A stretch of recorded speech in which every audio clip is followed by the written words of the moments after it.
The message came on a cold winter morning. Kang Yuna was sitting in her small office in Seoul, drinking tea and looking at reports about food shortages on the Mars colony.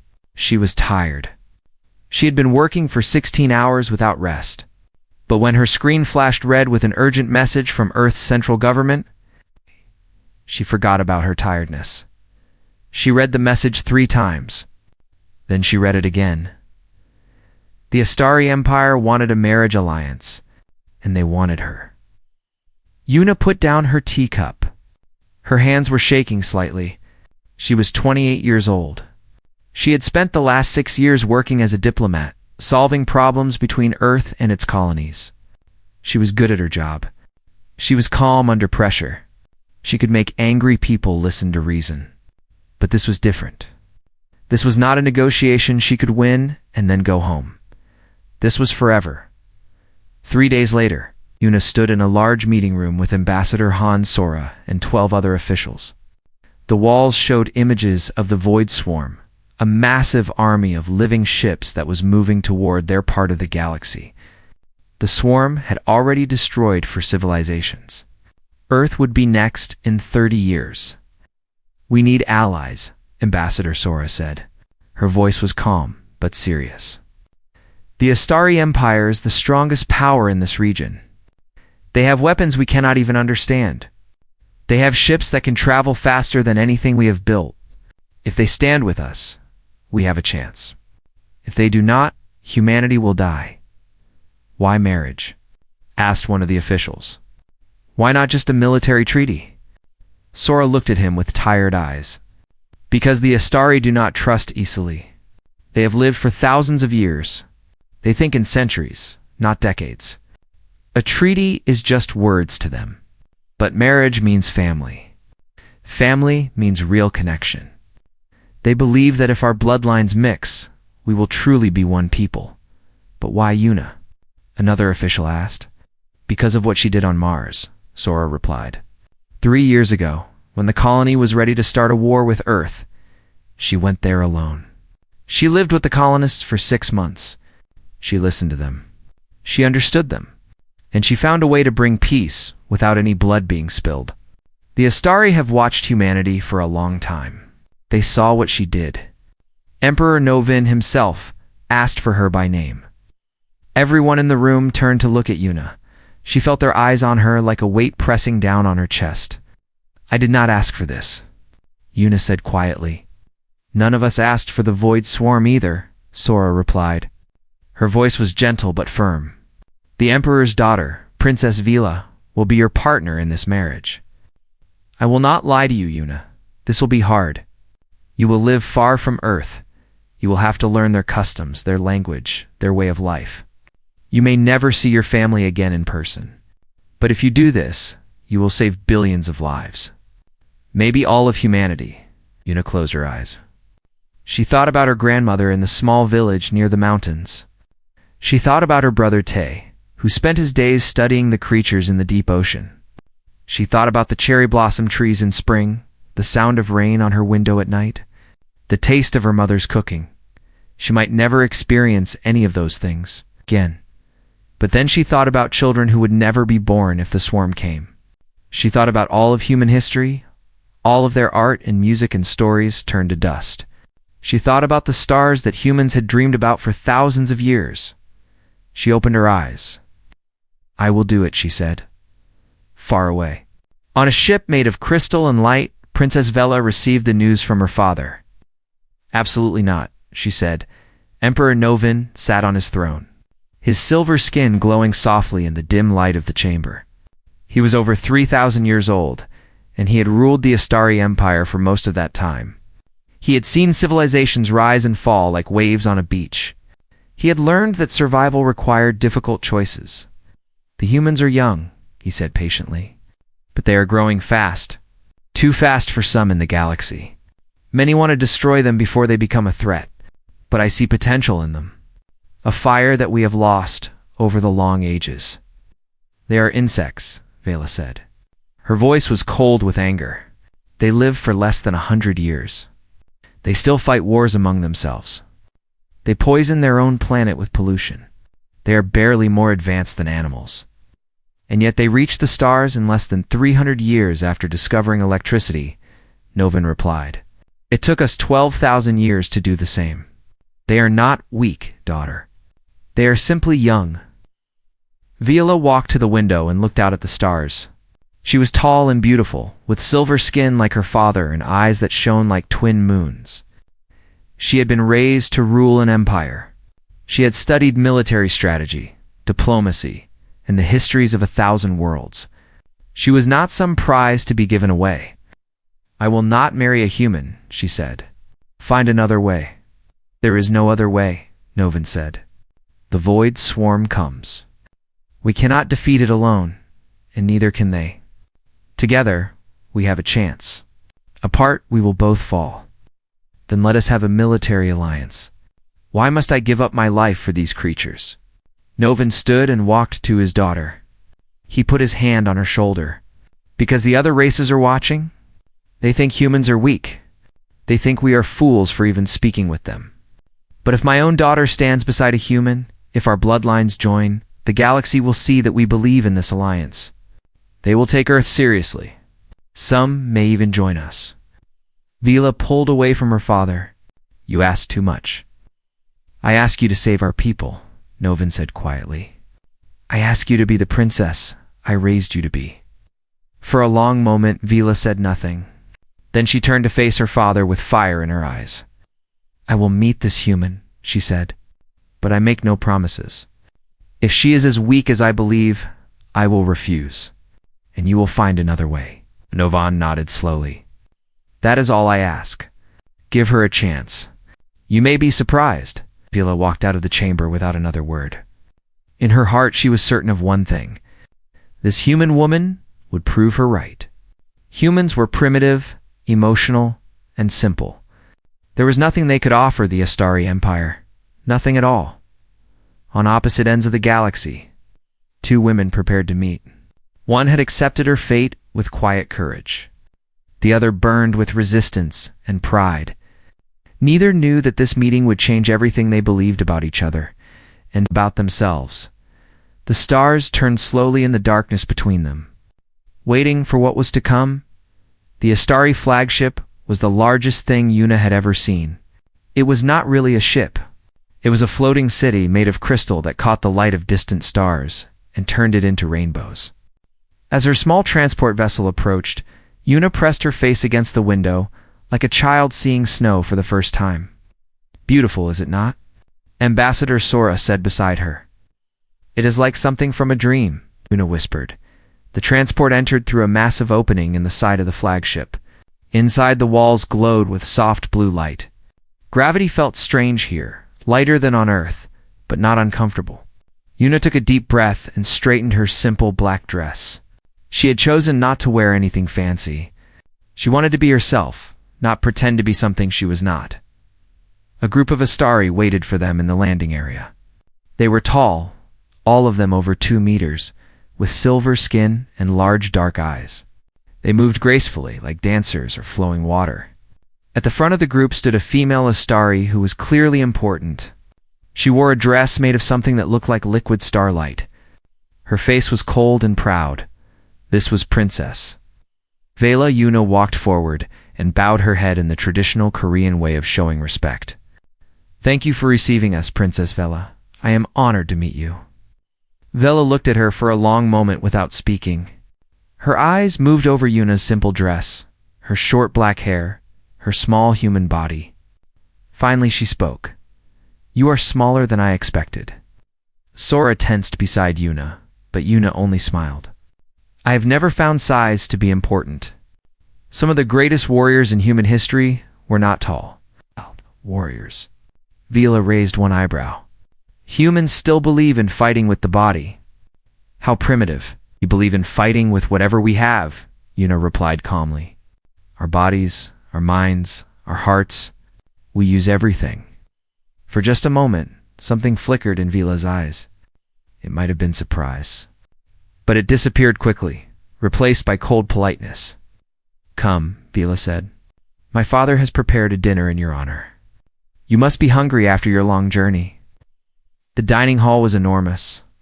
A long table stretched across the room, covered with food that Yuna did not recognize.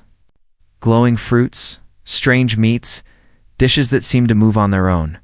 At the head of the table sat Emperor Novin. He smiled warmly when Yuna entered. "Welcome to our home," he said. His voice was deep and kind. "Please, sit, eat. You are family now."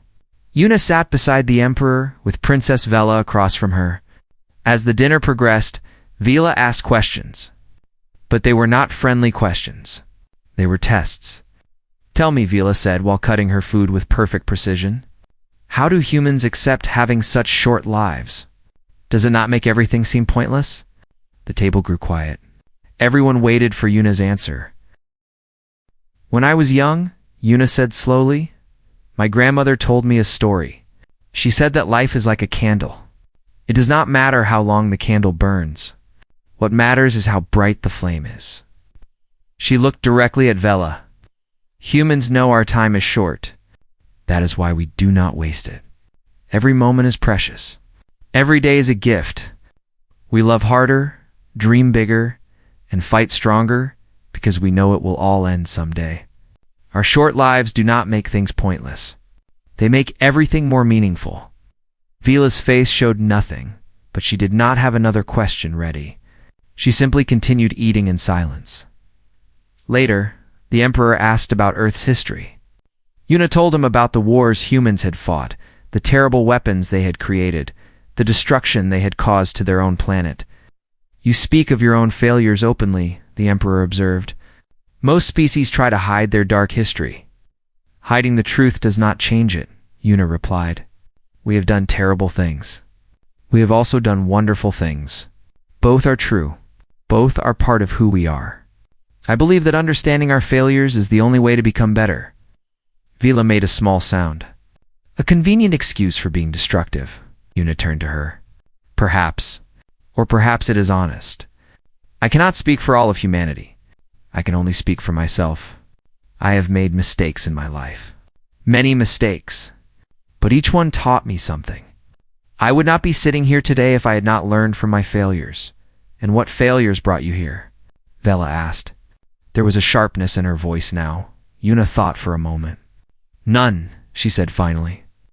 "I am here because I chose to be. Not because I failed, but because I hoped. I hoped that two peoples who were very different might find a way to understand each other. I hoped that this marriage could become something real, not just politics. I still hope that." The dinner ended soon after. As the guests prepared to leave, Emperor Novin stood and raised his hand for attention. "Before we end this evening," he said, "I have an announcement. Princess Vela, you have expressed doubts about this alliance. I understand your concerns. That is why I have decided that you will travel to Earth and spend time there before any final decision is made." Vela's eyes widened. "Father, that is not necessary. It is absolutely necessary," Novin replied firmly. "You cannot judge a people you have never truly seen. You will go to Earth. You will witness their world with your own eyes. Then, and only then, will you give me your answer." Vela looked like she wanted to argue, but she knew better than to challenge her father in public. She simply nodded once, her jaw tight with anger. Yuna watched this exchange with mixed feelings.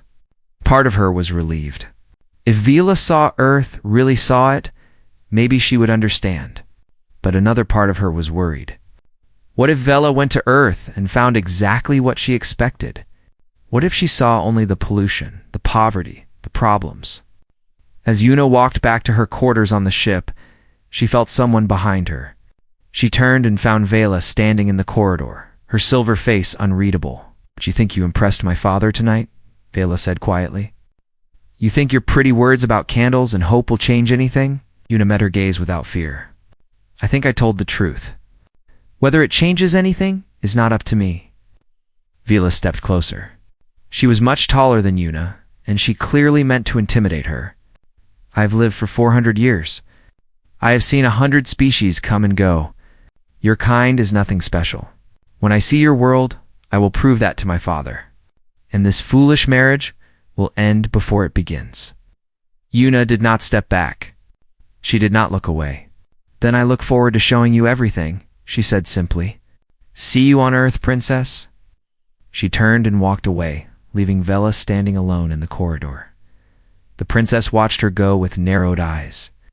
This human was strange. She did not act like prey.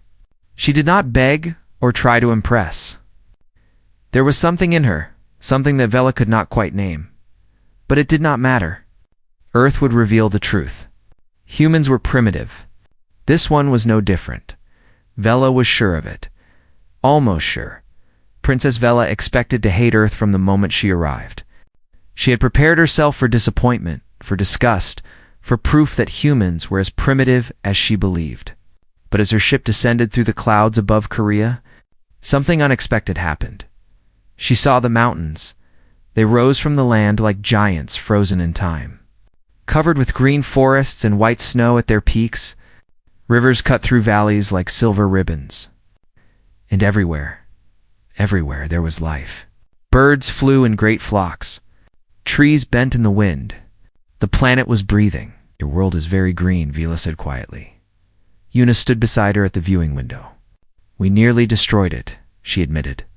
For many years, we were careless. We polluted the air and poisoned the water. But we learned, we changed. It took generations, but we brought our planet back to life. Vela said nothing. But her eyes stayed fixed on the landscape below. Their ship landed near Seoul. And Vela stepped onto Earth's surface for the first time. The air was different here. It smelled of flowers and rain and something else, something alive that she could not name. The gravity was heavier than on her ship, and for a moment she felt clumsy and slow. This way, Yuna said with a gentle smile. The city is waiting. Seoul was chaos. Vela had never seen anything like it.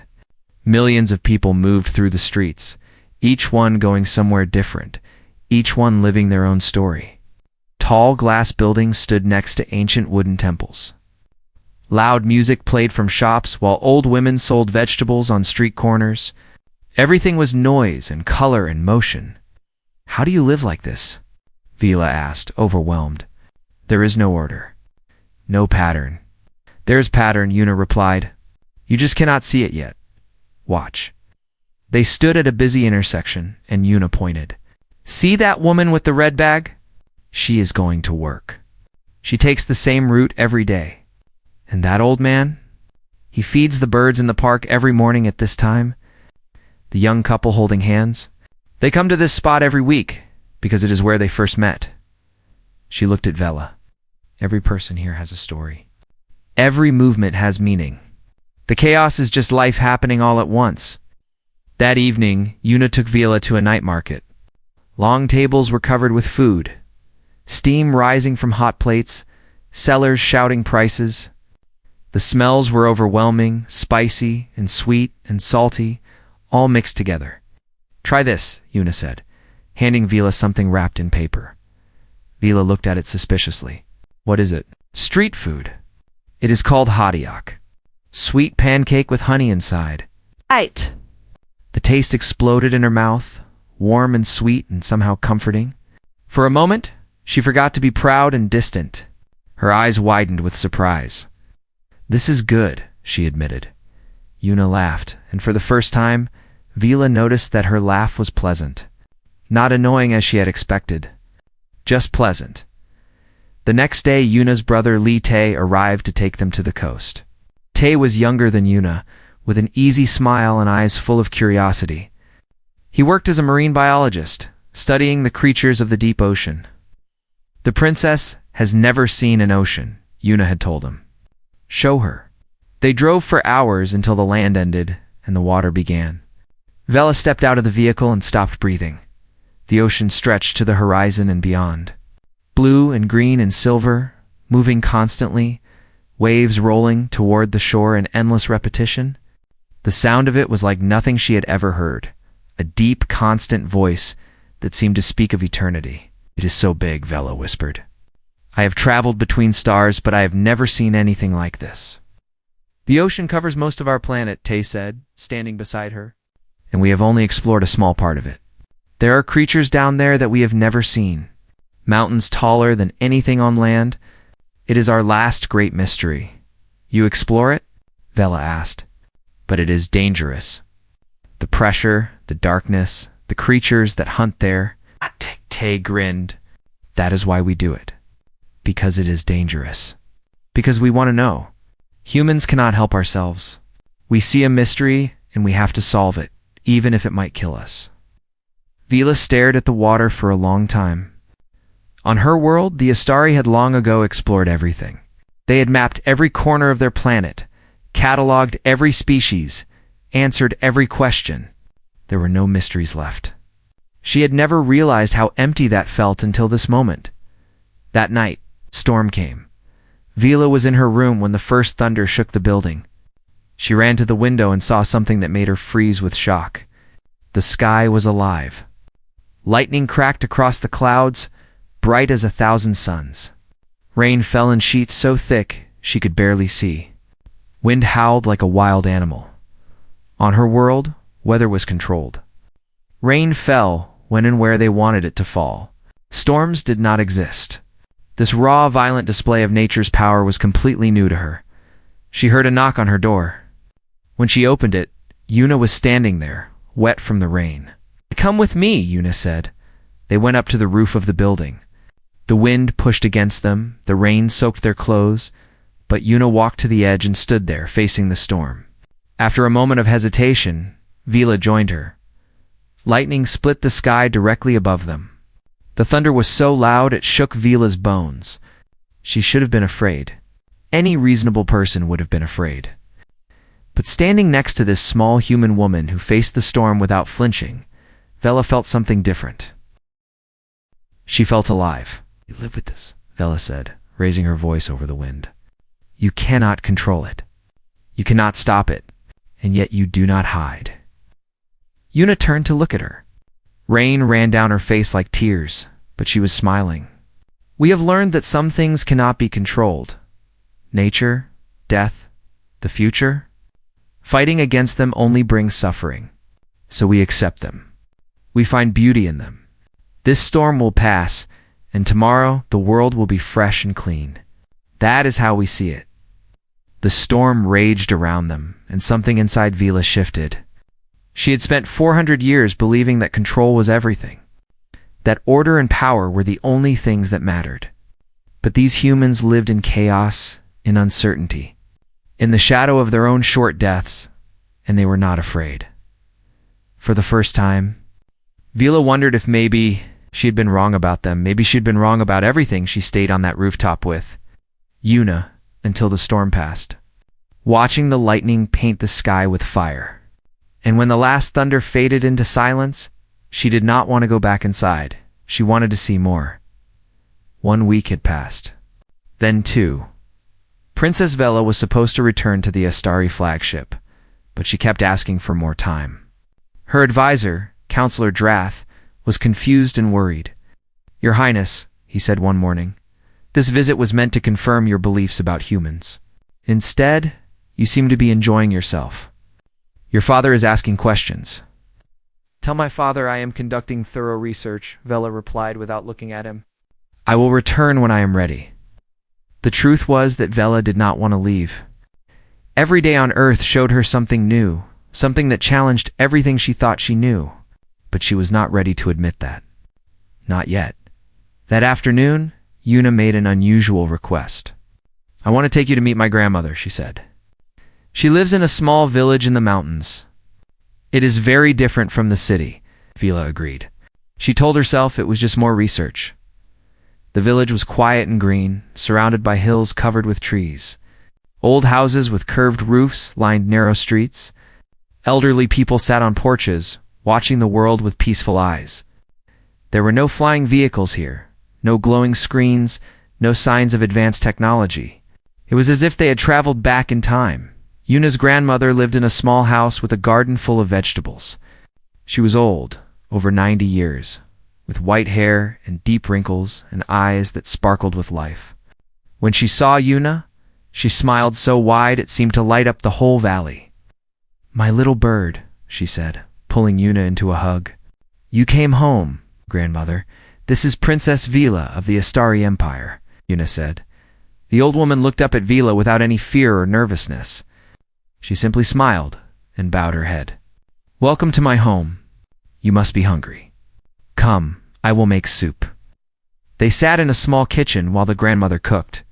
The soup was simple, just vegetables and rice and salt, but the smell filled the room with warmth. Vela watched the old woman move around the kitchen with practiced ease, humming a song under her breath. "Your grandmother seems happy," Vela said quietly to Yuna. "She has lived through many hard things," Yuna replied. "When she was young, there was a terrible war. Her village was destroyed. She lost her parents, her brothers, almost everyone she loved. She had to rebuild everything from nothing.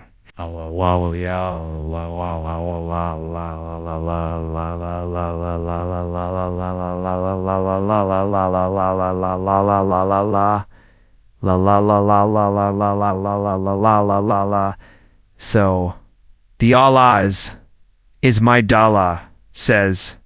The way shows my dollar, said she says. Said she said she said. She said she said she. Said she said she said. She said she said she said she said she said she said she said she said she be weighed and said she said she said she said she said she said she wanna say she said she wanna said she wanna say one if you dis also have they said so well my I we as it as I be I said my as slide slide.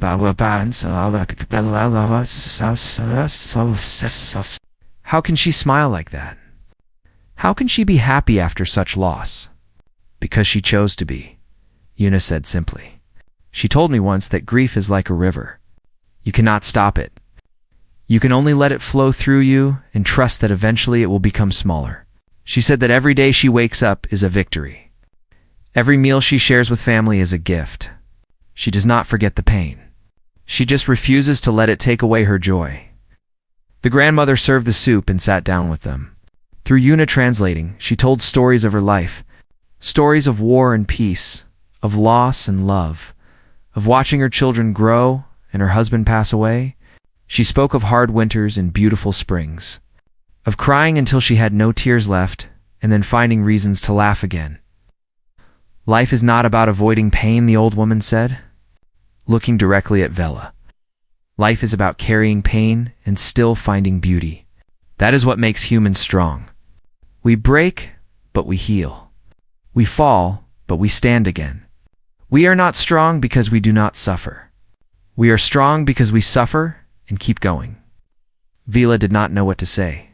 In 400 years of life, she had never suffered. Not really. The Astari had removed most causes of pain from their society. They did not get sick, did not starve, did not lose loved ones to random tragedy. They had made themselves safe, but had they also made themselves empty? The next day, Yuna took Vela to a children's hospital. At first, Vela did not understand why. "These children are sick," Yuna explained as they walked through bright corridors decorated with colorful paintings.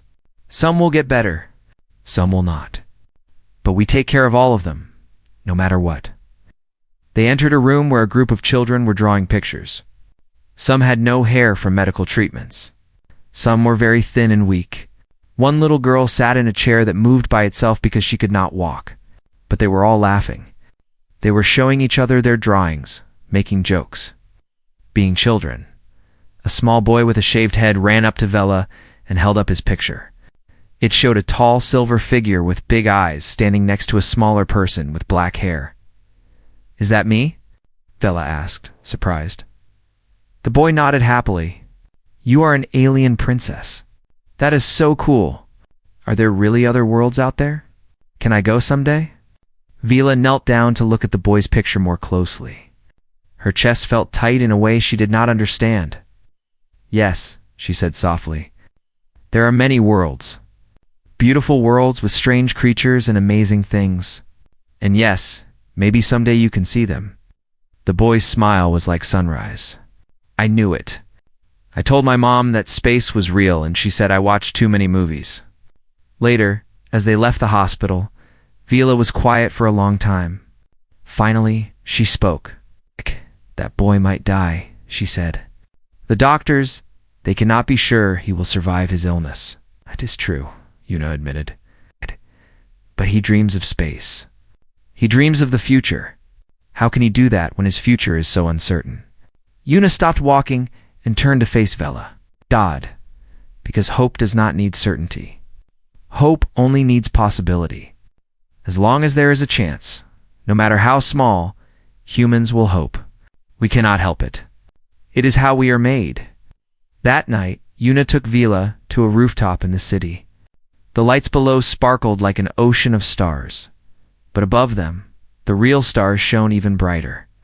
When I was a child, Yuna said, I used to sit on my grandmother's roof and look at the stars. I would imagine who might be living on them, what they looked like, what they dreamed about. I never thought I would actually meet someone from out there. Vela looked up at the sky. She had traveled between those stars her whole life. She had seen them as just empty space, obstacles between destinations. But now, standing next to this human woman, she tried to see them differently. We forgot how to wonder, Vela said quietly. We have been alive so long, seen so much. Everything became normal to us. But you humans, you still look at the universe with amazement. You still ask questions. You still dream. Yuna reached over and took Vela's hand. The touch was warm and gentle. Maybe that is what you need from us, Yuna said. Not our technology or our soldiers. Maybe you need us to remind you what it feels like to burn. Vela looked at their joined hands. She should have pulled away. She should have remembered her pride, her position. Her centuries of believing humans were beneath her, but she did not pull away. She held on. And somewhere in the darkness of space, a fleet of living ships continued their slow march toward the galaxy, carrying destruction with them. But on Earth, something else was growing. Something that might be strong enough to stop them. Something like fire. The day of return had come. Princess Vela stood at the window of her quarters on the Astari flagship, watching Earth grow smaller in the distance. She had spent almost a month on that blue and green world. It felt like both forever and not nearly enough time. A knock on her door interrupted her thoughts. Enter, she said. Yuna stepped inside. She was wearing the same simple black dress she had worn at their first meeting. But to Vela, she looked completely different now, stronger, more beautiful. Or perhaps Vela was just seeing her clearly for the first time. The council meeting is in 1 hour, Yuna said. Your father has gathered all the advisors. They will want your decision. Vela nodded slowly. Yes, they will. What will you tell them? Vela turned to look at Yuna. For a long moment, she said nothing. Then she walked across the room and took both of Yuna's hands in her own. Do you remember what you said to me on that rooftop in Seoul? Vela asked. About fire? Yuna nodded. I've been thinking about that every day since, Vela continued. For 400 years, I have been cold. I did not realize it because I did not know anything different. But you showed me what it means to burn. Your grandmother, those children, your brother diving into dangerous waters, just because he wanted to know what was down there. Your people live with such intensity, such passion. It is terrifying and beautiful at the same time. Yuna squeezed her hands. What will you tell the council? Vela smiled, and it was a real smile, warm and genuine. Nothing like the cold politeness she had shown before. Come with me, she said, and you will hear. The council chamber was full of important Astari from across the empire. Counselors, military commanders, religious leaders, representatives from distant colonies. They sat in a great circle around a raised platform where Emperor Novin waited. Beside him stood an empty spot for Princess Vela. When Vela entered with Yuna at her side, whispers rippled through the room. Many of these Astari had never seen a human in person. They stared at Yuna with curiosity, confusion, and in some cases, clear disgust. Counselor Drath stood to address the assembly. We are gathered to hear Princess Vela's recommendation regarding the proposed alliance with Earth. As many of you know, the princess spent significant time on the human homeworld. We will now hear her conclusions. He turned to Vela with a confident smile. He was certain she would reject the alliance. He had watched her complain about humans for centuries. This would be the end of the foolish marriage proposal. Vela stepped onto the platform and faced the assembly. She did not speak immediately. Instead, she looked around at the ancient faces watching her, at her father sitting on his throne, at Yuna, standing alone among strangers. Then she began. 400 years ago, I was born into this empire. I have lived a long and comfortable life. I have never known hunger or illness or true fear. I have studied 1,000 worlds and learned the histories of countless species. And in all that time, I believed I understood what made a civilization great. She paused, letting her words settle. I was wrong. Shocked murmurs spread through the assembly. Emperor Novin leaned forward, his eyes fixed on his daughter. I went to Earth expecting to find primitives, Vela continued. I expected to find a violent, emotional, chaotic species barely worth our attention. And in some ways, that is exactly what I found. Humans are violent. They are emotional. They live in chaos that would drive any Astari mad. Counselor Drath smiled and nodded. This was what he expected.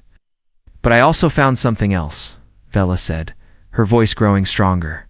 I found a woman who survived war and loss and rebuilt her life with joy in her heart.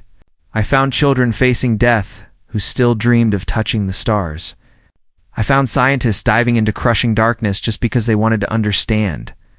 I found a people who sing in the face of disaster, who love knowing they will lose, who build knowing they will not live to see the completion. She turned to look directly at Counselor Drath. Humans live for less than 100 years. That is true. But in those 100 years, they burn brighter than we have burned in 3,000. They feel more, risk more, dream more.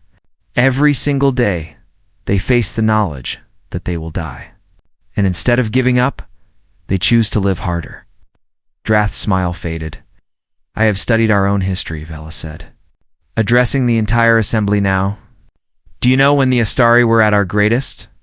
It was not after we achieved immortality and perfect safety. It was before, when we still struggled, when we still feared. When every victory meant something because it might have been defeat. We became immortal, and we became comfortable, and slowly, without realizing it, we started to die inside. She stepped down from the platform and walked toward Yuna. The assembly watched in stunned silence. This woman, Vela said, standing beside Yuna, taught me more about life in 1 month than I learned in 4 centuries. She showed me oceans that stretch beyond sight. She showed me storms that cannot be controlled. She showed me what it means to hope without certainty, and to find beauty in what you cannot keep. Handon raised it so the assembly could. See? I do not agree to this marriage because my father asked me to. I do not agree because we need military allies against the Void Swarm. I agree because I have seen what humanity truly is, and I know that our empire needs their fire. We have lived too long in the cold. It is time we remember how to burn. The chamber exploded with voices. Some shouted in anger, others in surprise, a few in support. Emperor Novin raised his hand for silence, and slowly the noise died down. Daughter, he said, you are certain? Vela turned to face her father. I have never been more certain of anything in my 400 years of life. Novin studied her face for a long moment. Then slowly he smiled. It was the smile of a father proud of his child. Then it is decided, he announced. The alliance will proceed. The marriage will take place. And from this day forward, humans and Astari will stand together as one people. Later that night, Yuna and Vela stood at the observation window, watching Earth hang in the darkness like a jewel. You surprised me today, Yuna said softly. Vela laughed quietly. I surprised myself. I never expected to feel this way. About your world. About your people. About you. Yuna leaned against Vela's shoulder. What happens now? Now we build something new, Vela replied. Something that has never existed before. A partnership between fire and ice. Between those who live fast and those who live long. It will be difficult. Many will oppose us. But I believe it can work. It's because of what you learned on Earth. Vela shook her head. Because of what you taught me. That even the smallest flame can light the darkness. That hope does not need certainty. That life is not about avoiding pain, but about carrying it and still finding beauty. She turned to face Yuna, taking both her hands. I spent 400 years being cold and proud and certain. But you made me uncertain. You made me feel, and for the first time in centuries, I am truly alive. Yuna smiled, and there were tears in her eyes. Then let us stay alive together. For as long as we have, Fila pulled her close, and they stood there in the starlight, two small figures against the infinite darkness of space. Behind them, the void swarm continued its slow approach, carrying death and destruction. Before them, a galaxy waited, full of danger and possibility. But they were not afraid. They had each other. They had hope. And somewhere in their joined hearts, a fire was burning. A fire that would light the way home.